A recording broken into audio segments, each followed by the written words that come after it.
अस्सलाम वालेकुम जी, कैसे हैं आप सब? उम्मीद है सब ठीक-ठाक होंगे। बड़े दिनों से जी मेरी बेगम साहिबा कह रही थी कि ये वाला व्लॉग बनाएँ, ये वाला व्लॉग बनाएँ। बस टाइम एडजस्ट नहीं हो पा रहा था। जब भी हम यहाँ पे आते-जाते थे ज़रा जल्दी में आते थे, जल्दी में वापस आ जाते थे। वैसे आज भी हम जो है वो ज़रा जल्दी में ही जा रहे हैं और जल्दी में ही वापस आ जाएँगे। तो आप सबने जी दारोगाल सूफ़ी बरकत अली का नाम सुना ही होगा। आज हम जा रहे हैं उनके शिफा खाने पे। उनके शिफा खाने का नाम है दारुल शिफा। आज हम चल के देखेंगे कि ये किस जगह पे वाक़या है। अच्छा, ये एक फ़ी सबीलिल्लाह जो है वो दवाख़ाना है। यहाँ पे जी मैंने बहुत सारे मरीज़ देखे हैं जो कि बहुत-बहुत दूर से आए होते हैं। अगर आपको कोई स्किन का मसला है, कोई एलर्जी है, चंबल, कोई हार्ट का इश्यू है, कोई फेफड़ों का, किडनीज़ का, कोई डायबिटीज़, कोई भी इश्यू है, औरतों के 100 मसाइल होते हैं, बेौलादी है या कोई और भी इश्यू है, मैंने यहाँ पे बहुत सारे मरीज़ों को जो है वो शफ़ायाब होते देखा है। अच्छा, हुआ कुछ यूँ था कि जी मेरी वालदा जो है उन्हें पिछले साल जो है वो मई में फ्रोज़न शोल्डर का इश्यू हुआ। वो इतना सडन था कि हम जो है वो एक बार डर गए। हम सीधा जो है वो कार्डियोलॉजी गए क्योंकि उनके यहाँ आगे सारा पीछे सारा पेन हो रहा था। वहाँ जाके पता चला जी हार्ट का कोई इश्यू नहीं है। फिर जी अम्मी के फ़िज़िशियन थे, हम उनके पास गए। उन्होंने डिटेल चेकअप किया और बताया कि इनके जो ऊपर वाले नेक के 2 मसल्स हैं ना, उनमें खिला कम हो गया है। जिस वजह से वो कनेक्टेड हैं लेफ्ट वाले शोल्डर के साथ, तो जैम हो रहा है। तो उन्होंने जी कॉलर लगा दिया, वो कॉलर जो है वो चलता रहा 1-2 माह, लेकिन उसका मसला ये था कि जी वो जितनी देर तक कॉलर लगा रहता था, उतनी देर तक अम्मी को आराम रहता था। जैसे ही कॉलर उतारते थे, फिर दोबारा से दर्द होती। फिर जी किसी ने बताया कि आप न्यूरो सर्जन के पास जाएँ। फैसल हॉस्पिटल में नाज़र हुसैन साहब हैं आई थिंक सो, उनके पास हम गए, वहाँ से जो है वो ट्रीटमेंट चलता रहा। अच्छा, एक तो एलोपैथिक मेडिसिन जो है वो मुसलसल अम्मी खा रही थी, उससे मैदा भी डिस्टर्ब हो रहा था और जो है वो आराम भी कोई नहीं आ रहा था।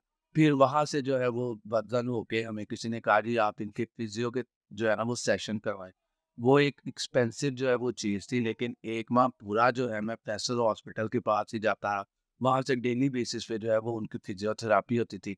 लेकिन वो भी जी कोई कारआमद चीज़ नहीं थी। तो फिर हमें किसी ने जो है वो दारुल शिफ़ा के बारे में बताया। ये जी आज जाके हम देख लेंगे कि कहाँ पे वाक़या है। अच्छा, यहाँ पे जो इलाज है वो देसी जड़ी-बूटियों के साथ किया जाता है। इलाज बिन ग़िज़ा कहते हैं वो इस तो यहाँ पे जी ऑलरेडी हमारे एक पेशेंट थे जिसको जो है वो आराम आया था। तो हमने भी अम्मी को जो है वहाँ से ट्रीटमेंट शुरू करवाया।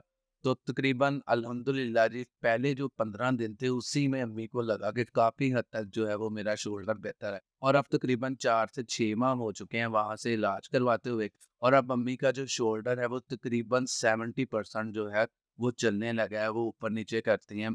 पहले जो है वो बिल्कुल रुका हुआ था और पेन जो है जी वो 0% है। तो मैंने सोचा जी अगर हमें वहाँ से शिफ़ा मिल सकती है, तो सदका जारिया के तौर पर ही मैं आप लोगों के साथ इसको शेयर करता हूँ। तो हो सकता है आप में से कोई जाए और उसको भी शिफ़ा मिले और हमें दुआ मिले और उन्हें भी। तो अब चलते हैं जी, जाके देखते हैं कि वहाँ पे कितना का रश है। तकरीबन सुबह के 11 बज चुके हैं। वो सुबह के टाइम बैठते हैं 8-9 बजे से लेके 12 बजे तक। तो हमने 12 बजे से पहले-पहले जो है वो वहाँ पे पहुँचना है। अच्छा जी, जाने से पहले मैं आपको एक बात बता दूँ, वहाँ पे बैठते हैं जी ज़फ़रुल्लाह अम्बादी साहब। अच्छा, अम्बादी साहब के बारे में मैं बताता चलूँ कि उनका अपना एक यूट्यूब चैनल है तजदीद तिब के नाम से। वहाँ पे जाके भी आप सर्च कर सकते हैं। उन्होंने बहुत सारी जो है वो बीमारियों का बहुत सारी जड़ी-बूटियों के ज़रिए जो है वो इलाज बताया हुआ है। लेकिन ये है कि जब वो हम वहाँ जाते हैं तो वो चेक करके हमें फिर जो अच्छी मेडिसिन है या अच्छी जो हमारे लिए जो चीज़ है वो हमें प्रोवाइड करते हैं। पाकिस्तान में जी तिप के जो है वो मुकाबला जात हुए थे और उनमें जो है वो फर्स्ट नंबर पे आए थे, तो आप उनका यूट्यूब चैनल भी जाके विज़िट कर सकते हैं और अगर आपने फिज़िकल किसी पेशेंट को लेके जाना है, तो वो आज आपको हम बता ही देंगे कि कहाँ पे हैं, आप इज़िली जो है वो वहाँ पे भी जाके विज़िट कर सकते हैं। तो चलें चलते हैं जी अब उनके दारुल शिफ़ा पे।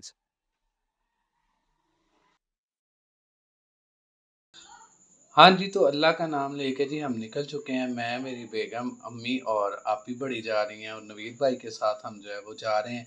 सबसे पहले हम पेट्रोल पंप पे रुके, फ्यूल वगैरह जो है वो एडजस्ट करवाया और उसके बाद जो है वो टायर वगैरह की हवा जो है वो चेक करवाई, क्योंकि गाड़ी जो है वो हमने 1 वीक के बाद निकाली थी। ये सारा कुछ करवाने के बाद जी हम आगे सफ़र के लिए निकल चुके हैं।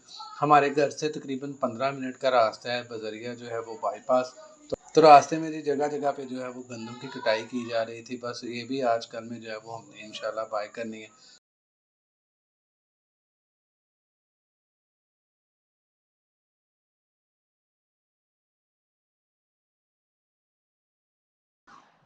हाँ जी, तो हम जी पहुँच चुके हैं। अब सबसे पहले मैं आपको बताता हूँ कि लोकेशन क्या है, इनका नाम क्या है, इनके दवाखाने का।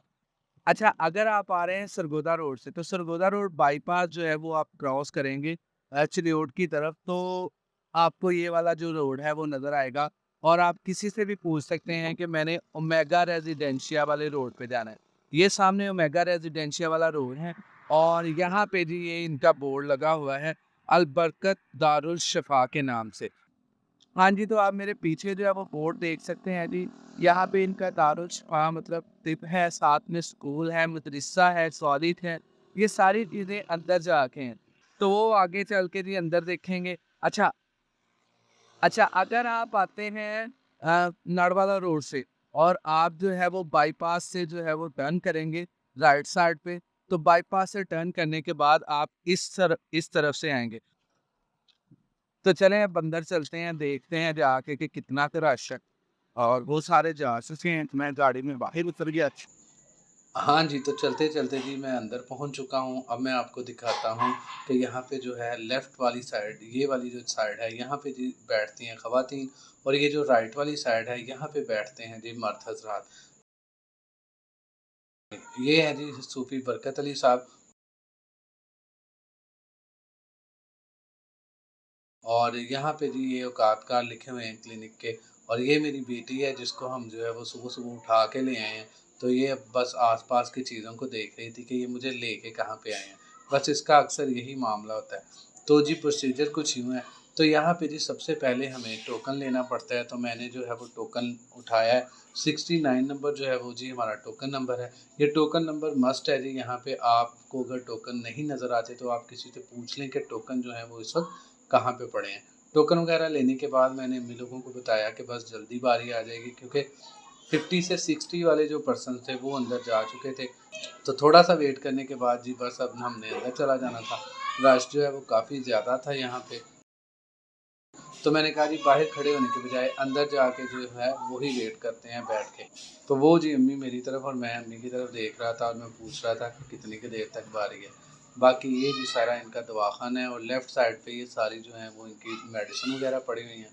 मैं थोड़ी देर बाद जो है वो उठ के बाहर आ चुका था क्योंकि आपकी जो है उनकी बारी आ चुकी थी और अब अम्मा चेक करवा रही थी। बस अब हम जो है वो फ्री होने वाले थे।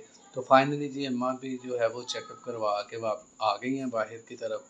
और अब जो है वो मेडिसिन लेनी है। अच्छा मेडिसिन का भी इनका खुद का ही है, ये जो पर्ची लिख के देते हैं वो फिर उस लड़के के पास जाती है जो अंदर लेफ़्ट वाली साइड पे बैठा है और वो फिर सारी मेडिसिन बना के बाहर लेके आता है। तो मैं खुद उसके पास चला गया था क्योंकि हमें ज़रा जल्दी थी और यहाँ पे ये सारी मेडिसिन जो है वो दोनों की उन्होंने मुझे दे दी है। ये जी जो स्लिप है ये भी मैं आपको आगे चल के दिखाता हूँ। बस अब जी हमने घर निकलना था। अम्मी और आपी मुझसे पूछ रही थी कि ये कैसे खानी है, ये कैसे खानी है। तो ये सारा जी वो अंदर बता देते हैं जब आप मेडिसिन लेते हैं उनसे। तो ये जी वो पर्ची थी जो कि उन्होंने हमें दी थी और हर एक को यही देते हैं। इस पे भी लिखा हुआ है अल बरकत दारुल शिफा फ़िज़ानुल बरकत। तो यहाँ पे जी इन्होंने जो है वो अपने ही कोई नंबर लिखे हैं 110 है, 15 है, 161 है। तो ये सारी चीज़ें इनकी ही समझ में आने वाली हैं। बस जो है इन्होंने नीचे लिखा होता है कि ये कितनी-कितनी जो है वो कब-कब खानी है। बाकी जी ये हैं ज़फ़र गुलाम बालवी साहब, आप इनका तो यूट्यूब चैनल भी विज़िट कर सकते हैं। उम्मीद है कि आज का व्लॉग आपको पसंद आया होगा। अगर आपके आस-पास कोई मरीज़ है और वो जो है उसको आराम नहीं आ रहा तो मेरे कहने पे आप लाज़मी एक बार जो है यहाँ ज़रूर तशरीफ़ लेके जाएँ।